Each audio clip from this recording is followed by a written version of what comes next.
अस्सलामुअलैकुम दोस्तों, उम्मीद है सब लोग खैरियत से होंगे। बात करेंगे स्प्रिंग कमेटी की प्रेस कॉन्फ्रेंस के बारे में। आज 12 नवंबर 2020 जुमेरात के दिन प्रेस कॉन्फ्रेंस हुई, जिसमें मुख्तलिफ चीज़ों का मतलब तबादला ख्याल किया गया। वो तमाम चीज़ें आपके साथ जो अहम पॉइंट है वो शेयर करेंगे। सबसे पहले जो बात हम सुनना चाहते हैं वो है वीज़ों के हवाले से। वर्क वीज़ा और टूरिज़्म सेक्टर जो है ओपन करने की अभी तक जो है कोई न्यूज़ नहीं दी गई, और कहा गया है कि डिफरेंट मिनिस्ट्रीज़ और डिपार्टमेंट जो है वो रिव्यू करेंगे तमाम चीज़ों को। उसके बाद हो सकता है कुछ लिमिटेड वीज़ा जो हैं, कुछ टाइप्स के वीज़ा जो हैं वो ओपन कर दिए जाएँ। इसके अलावा जो पॉइंट्स हैं वो कुछ इस तरह से हैं कि जितने भी अगर खुदा न खास्ता किसी को कोरोना की शिकायत होती है तो क्वारंटाइन में रहना पड़ता है, करंटीना में 14 दिन या 7 दिन। तो वो दिन जो है छुट्टियों में काउंट नहीं होंगे जितने भी लोग बाहर से आ रहे हैं ओमान में। यानी अगर आप छुट्टी पे गए, वापस आए और 14 दिन या 7 दिन क्वारंटाइन में रहे, वो छुट्टियों में काउंट नहीं होंगे, सिक लीव में काउंट नहीं होंगे। सिर्फ वो लोग जो ऑलरेडी ओमान में हैं और क्वारंटीन में रहते हैं, आप जॉब कर रहे हैं या नहीं, उसके अलावा क्या कि खुदा न खास्ता कोरोना की वबा हो गई और आप क्वारंटीन में रहे, वो दिन जो हैं आपके सिक लीव में काउंट होंगे। इसके अलावा है वही मसाजिद के बारे में मिनिस्टर ऑफ रिलीजियस अफेयर की जानब से कहा गया कि 400 की कैपेसिटी वाली मसाजिद इसलिए ओपन की जा रही हैं कि वहाँ पर एटलीस्ट 400 की जगह पे 150 200 यानी लोग जो हैं वो नमाज़ पढ़ सकेंगे एक टाइम में। अगर इससे छोटी छोटी मसाजिद में जहाँ पर कैपेसिटी कम है, अगर वहाँ पर सेफ डिस्टेंस के साथ ओपन किया जाए तो ज़्यादा लोग जो है नमाज़ नहीं पढ़ सकते। इसलिए अभी डिसाइड किया है कि जिस मस्जिद में 400 के करीब लोगों की जो है नमाज़ पढ़ने की जगह हो, वही मसाजिद ओपन की जाएंगी, और 3000 के करीब जो है पहले फेज़ में ओपन होंगी इंशाल्लाह खैर। उसके बाद है आइसोलेशन हो गया जी। बारिशों का सिलसिला जो है वो शुरू होने जा रहा है अगले वीक में, इंशाल्लाह खैर दुआ करें रहमत की बारिश हो।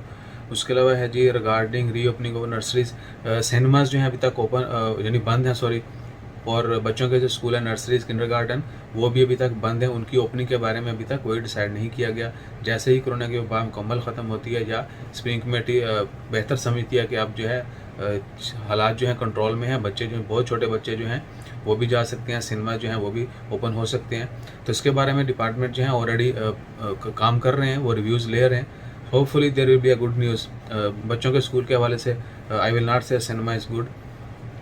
उसके बाद है जी at the start of nations the जो मेन इंपॉर्टेंट चीज़ है वो क्या है कि छुट्टियों में जब नेशनल डे की छुट्टियां आ रही हैं 25 से 28, 25-26 जो छुट्टियां हैं, और 27-28 जो है वो फ्राइडे सैटरडे। तो ये 4 छुट्टियों में भी गैदरिंग की इजाज़त नहीं होगी, मास गैदरिंग नहीं, कहीं भी नहीं होगी, तकरीबात नहीं होंगी नेशनल डे की। तो बराए मेहरबानी किसी किस्म की गैदरिंग से इज्तनाब करें। अभी तक गैदरिंग के ऊपर सख्ती से पाबंदी है जब तक स्प्रिंग कमेटी अलाउ नहीं कर देती।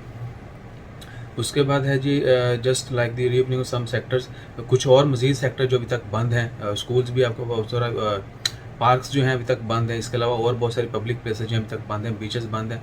तो इन तमाम चीज़ों की ओपनिंग के बारे में अभी तक स्प्रिंग कमेटी ने कोई फैसला नहीं दिया, और सर्वे जारी है। जैसे ही कमेटीज़ जो हैं वो अपनी जो कमेटियाँ तश्कील दी गई हैं वो रिपोर्ट पेश करेंगी, उसके बाद तजिया किया जाएगा कि ओपन किए जाएँ या ना किए जाएँ। स्पेशली बीचेस का जो है आवाम बहुत शिद्दत से इंतज़ार कर रही है। लेट्स सी इंशाल्लाह गुड। उसके अलावा है जी वॉयलेशन के हवाले से, जो भी वॉयलेशन करता है आपको पता है उनके खिलाफ सख्त से सख्त कार्रवाई की जाती है। और दूसरा ये भी कि नाइट बैन की वजह से कहा गया कि बहुत केसेस में कमी हुई थी।